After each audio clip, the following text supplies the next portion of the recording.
we have a plan to lower cell phone and Internet bills for Canadians. Avec le plan de rétablissement du Canada, on va réduire les facteurs de téléphonie cellulaire et d'Internet. A big reason for high cell phone bills is a lack of competition. We need more players in the Canadian market to help improve wireless choice and affordability for consumers.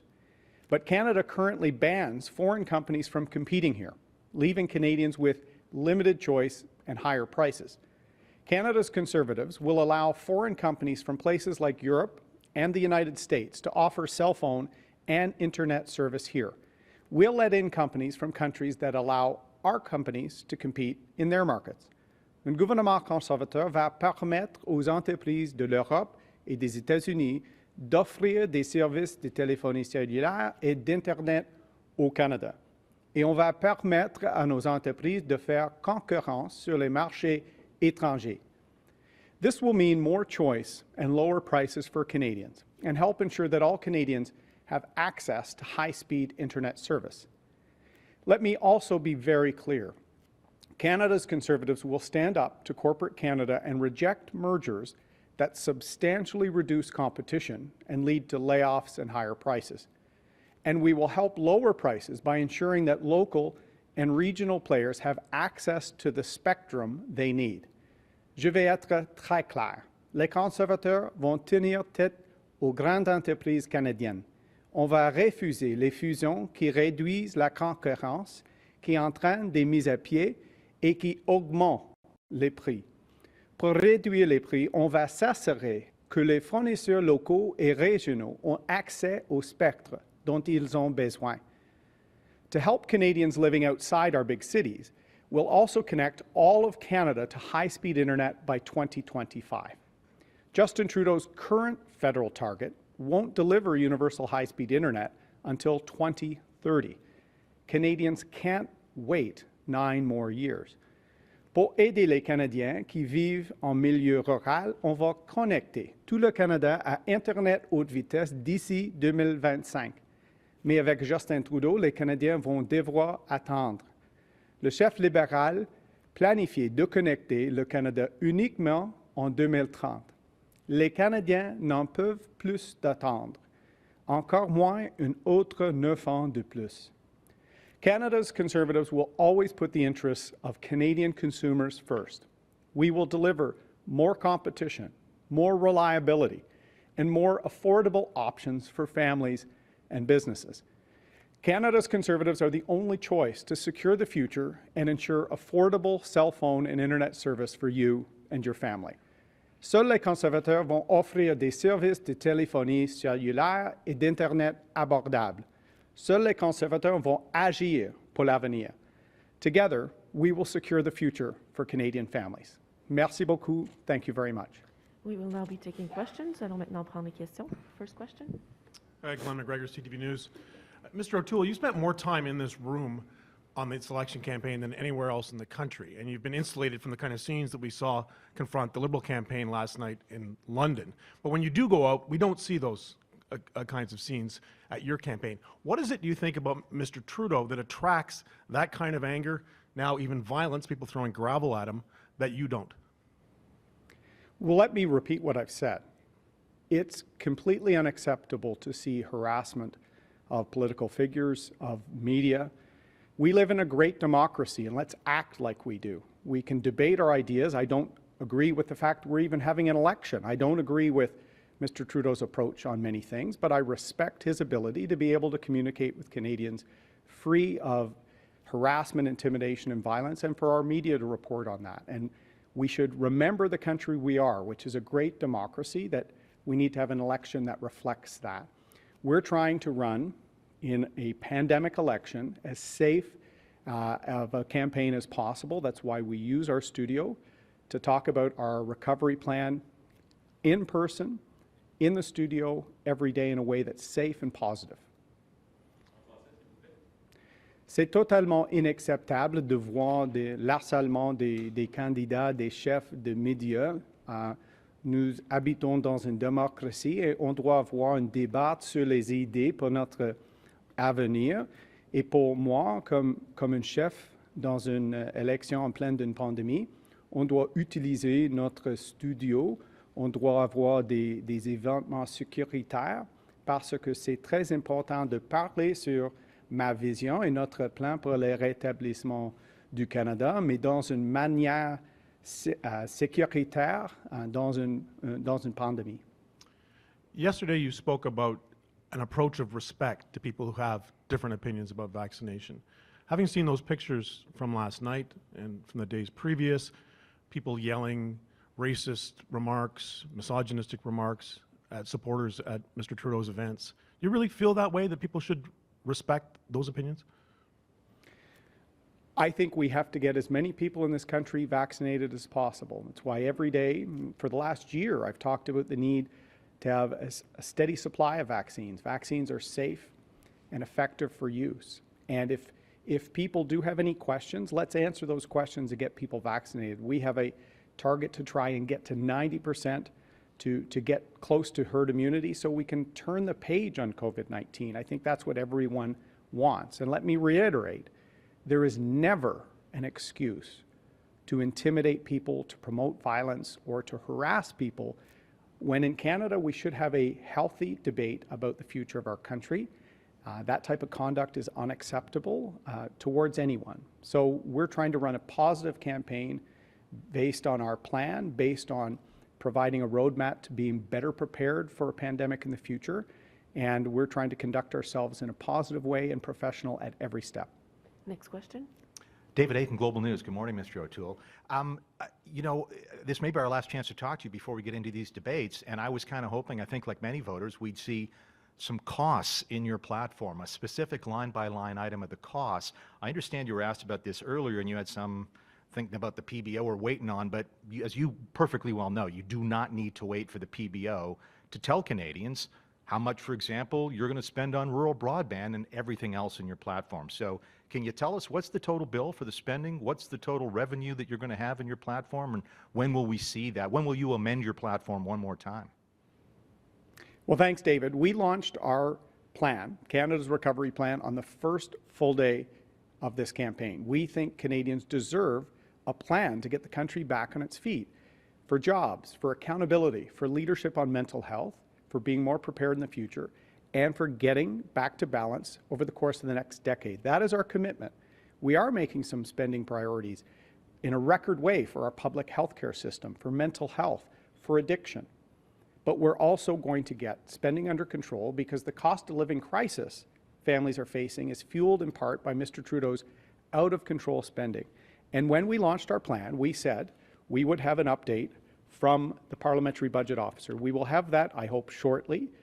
And that was a process that Mr. Trudeau set up. We could not access the PBO until the campaign began. We will update Canada's recovery plan as soon as we get that confirmation.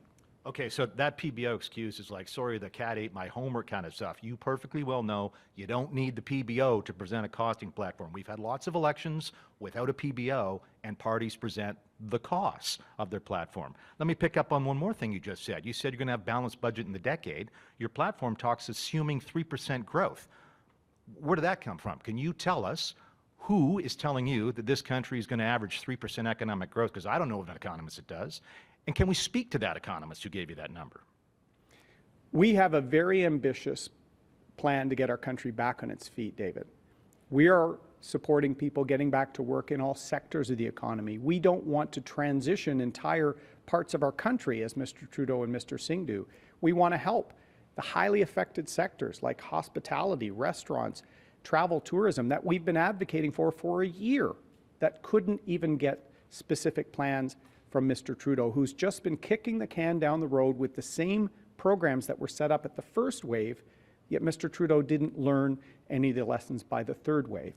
We're going to get this country working, and I am glad we have ambition to have a strong economy. We need a strong economy to tackle climate change, to tackle inequalities, to walk the path of reconciliation. And so we have an ambitious plan, but we know we can attain our targets, and our balanced budget approach will be disciplined over a period of time so that we can help people in the short term, get our economy on a solid footing, and then get Mr. Trudeau's reckless spending under control. Prochaine question. Bonjour, Monsieur O'Toole, Louis Blouin de Radio-Canada. Les maires des grandes villes québécoises s'inquiètent du flou sur votre position concernant les armes à feu. La mairesse de Montréal est préoccupée de voir les armes utilisées, par exemple, dans les drames de Polytechnique, du Collège Dawson, de les voir revenir éventuellement sur le marché. Pourquoi est-ce que vous gardez la porte ouverte à ce que ces armes-là soient de nouveau autorisées? Comme j'ai dit, je vais maintenir les restrictions sur les armes à feu en place et avoir un processus transparent sur notre système de classification. Et je vais travailler en étroite collaboration avec la mairesse, toutes les municipalités, les provinces contre les gangs de rue et le contrebande. Ça, c'est le problème à Montréal, à Vancouver, à Surrey. Et c'est après 6 ans d'inaction sur la frontière avec M. Trudeau, sans action avec nos policiers dans les grandes villes, on doit cibler les gangs de rue et cibler nos investissements sur la contrebande. On va corriger la situation avec la contrebande. As I've said, we will maintain restrictions on firearms in place and launch a public and transparent process for our classification system to take out the politics. But I look to partner with our big city mayors who have been struggling with a rising street gang and organized crime with brazen shootings from Montreal to Vancouver to Surrey, largely driven by illegally smuggled firearms from the United States. That problem has gotten worse under Mr. Trudeau. We're going to work with police, work with mayors, work with provinces to tackle this smuggling issue and to give the tools needed to stop these brazen gang shootings. Sur un autre sujet, un conseil scolaire francophone catholique en Ontario a décidé de se débarrasser de 5000 livres, dont des bandes dessinées de Tintin et d'Astérix, parce qu'ils propageaient des stéréotypes sur les Autochtones. Je veux savoir, qu'est-ce que vous pensez de cette décision-là? La réconciliation est importante pour tous les Canadiens et Canadiennes et on doit avoir un système d'éducation sans discrimination. C'est un sujet important pour moi comme chef, la réconciliation, et on doit avoir une tolérance zéro pour la discrimination. Good morning, Mr. O'Toole. Stephanie Taylor with the Canadian Press. You said yesterday you're not going to prejudge the outcome of a firearm classification review. So if you're leaving the door open for once again legalizing guns like the AR-15, isn't the footnote in your platform disingenuous? I want all Canadians to know that public safety is a priority for me as a potential prime minister, but as a father of kids in the suburbs. We want to see safe communities across this country. And to do that, we're going to make sure that we give police and law enforcement officials at the border the tools to keep the illegal smuggling of weapons out of our country. That has driven an increase in some of these violent crimes in recent years under Mr. Trudeau. We will maintain restrictions on firearms in place and launch a public and transparent review to make sure we take the politics out of decisions related to public safety. But I've been very clear, public safety is critical, and these shootings in our cities that police need additional tools to fight against, our Canada Recovery Plan will give them the tools to tackle this issue. With respect, Mr. O'Toole, you didn't answer the question and you haven't been clear. You say the restrictions will stay in place. Will those restrictions stay in place on a permanent basis under a Conservative government, or will they only be temporary until you do this review? As I've said, the restrictions will remain in place. The assault weapon ban and the Ordering Council provisions from 2020. We are going to have an independent and public review of our classification system because sadly, it has been used to divide Canadians and mislead Canadians. Mr. Trudeau has been importing this type of American politics literally every week of this campaign, manipulating video, misleading people, and importing these type of divisive debates from the United States. That's why I want to have a public and transparent process so that we can take that sort of us versus them approach out of questions related to public safety. Next question. Good morning, Mr. O'Toole. John Ibbotson, Globe and Mail. Did your campaign director, Fred Delory, who once represented the gun lobby, recuse himself from the development of your party's gun policies in the same manner that Dan Mader did on the gig economy platform proposal? Yes. And in fact, for many years, I've said we have to have an approach on public safety that focuses on where the issue is, which is this criminal smuggling issue. We have to actually work with CBSA and border officials in the United States to stop this, not just at the border, but before it happens. And I've said for many years, for issues like public safety, we have to take the divisive politics out of these discussions. We have to focus on keeping Canadians safe, having a transparent process for the screening, the training, and the licensing that goes behind our classification process for farmers and hunters who are not the problem with public safety. We see the problem is street gangs, criminal organization using those firearms that are smuggled in from the United States. On doit avoir une approche sur notre système de classification transparent, sans politique. C'est très important d'enlever les politiques de style américain dans notre discussion sur la sécurité publique. Et notre plan, on a un plan indépendant basé sur mes idées sur la sécurité publique et un processus transparent sur le système de classification. Prochaine question. Bonjour, M. O'Toole, Boris Proulx du journal Le Devoir. On a vu beaucoup de pancartes ou de panneaux du Parti populaire du Canada de Maxime Bernier lors de manifestations contre le chef libéral Justin Trudeau. On ne vous entend pas beaucoup critiquer Maxime Bernier ou critiquer le Parti populaire du Canada, donc j'aimerais savoir si vous avez une réflexion sur le type de politique ou leur façon de faire campagne. Comme j'ai dit, l'harcèlement et les manifestations violentes contre les autres chefs ou contre les médias sont totalement inacceptables par les partisans de notre parti ou des manifestants seuls. C'est très important d'avoir un débat sensible et respectueux dans une élection, dans une démocratie comme le Canada.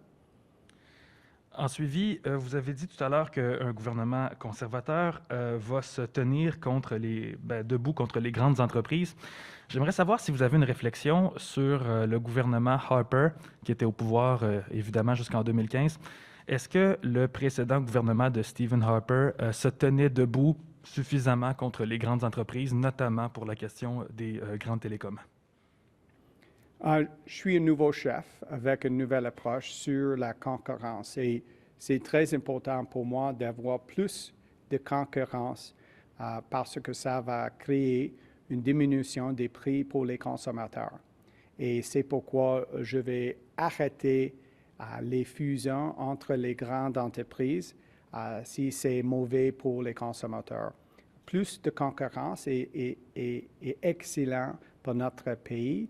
En pleine d'une crise du coût de la vie maintenant, et on a des politiques sur l'engagement, sur les facteurs d'aider les Canadiens et impose pour la TPS en décembre, les Canadiens et les Canadiennes méritent un break. Next question. Hi, Mr. O'Toole. David Cochran with CBC News. I have a question on guns, and I have to ask about Mr. Delory's role as a lobbyist for the National Firearm Association and past discussions about building a political machine to flip marginal Liberal seats and now playing a senior role in this campaign and your leadership. And your past comments when seeking the leadership were on rolling back gun restrictions were far more what the gun lobby wanted to see than the shifting answers of this past week. So how should Canadians view Mr. Delory's past connections and now senior role in your campaign, your shifting positions on this over the years, and will you maintain the ban on the semi-automatic assault rifles from 2020 even after the review process is complete? Well, David, let me be clear. I will maintain the restrictions in place and have a public and transparent system to review classification. Probably the most consistent comment I've had on this subject over the last number of years is the need to take the politics out of it. We need a fact-driven and a science-driven independent process so that people aren't divided over a subject of public safety and security. In fact, it's been troubling to see Mr. Trudeau use the tragedy in Nova Scotia to suggest that that was because of law-abiding people. Let's actually get the public inquiry rolling, which he tried to prevent, because in that situation, the crime was perpetrated by someone who obtained firearms illegally. We need to tackle that issue and stop using the politics to divide people. Let's put the investments to police, to the border, to tackle the real issue that we're seeing lead to rising violent crime rates under Mr. Trudeau's watch. Let's not divide, let's focus on public safety and security, and that will be my approach. Next question. Good morning, Mr. O'Toole. JP Tasker from CBC News. Justin Trudeau said yesterday you're beholden to the far-right anti-vax wing of your party when it comes to vaccine mandates. Given what he said about that, will you commit today to appointing a health minister who has been fully vaccinated? You've been asked this question before. We'd like a clear answer on this today. A health minister who's fully vaccinated. Will you commit to that today? Yes. And here is something Mr. Trudeau seems to forget. I've been advocating for vaccines for over a year. In fact, I was very critical in Mr. Trudeau's decision to partner with a state-owned Chinese enterprise to give vaccines to Canadians. It's why we were 4 months late. It's why we were behind a lot of other countries. It's why, with myself and my wife having COVID ourselves, we publicized our vaccination process through a video. Mr. Trudeau praised that at the time, that we were being so public promoting vaccines. It's been very, very disappointing to see every week in this campaign Mr. Trudeau misleading people and saying whatever he wants to say to try and get reelected. We should not be doing that in a pandemic election that he called for his own self-interest. So the answer to that question is yes, and I hope he stops trying to divide people over a question related to health. Ce sera la dernière question. This will be the last question. Bonjour, M. O'Toole. Vincent Gosselin du 92.5 Saguenay. J'aimerais revenir sur le Conseil scolaire de l'Ontario qui s'est débarrassé de 5000 livres. Vous avez parlé de réconciliation. Vous avez dit qu'on doit avoir un système d'éducation sans discrimination. Mais selon vous, à votre avis, est-ce qu'il s'agit de la censure, ce qui s'est produit? La réconciliation est primordiale pour notre société. C'est pourquoi c'était ma première question de la Chambre des communes comme chef de l'opposition. Et c'est possible d'enlever les livres et les bandes dessinées sans les brûler, mais on doit avoir une approche de respect sur les questions sur la réconciliation et notre histoire. Ce sera tout pour aujourd'hui. It'll be all for today. Merci. Thank you. Merci beaucoup. Thank you.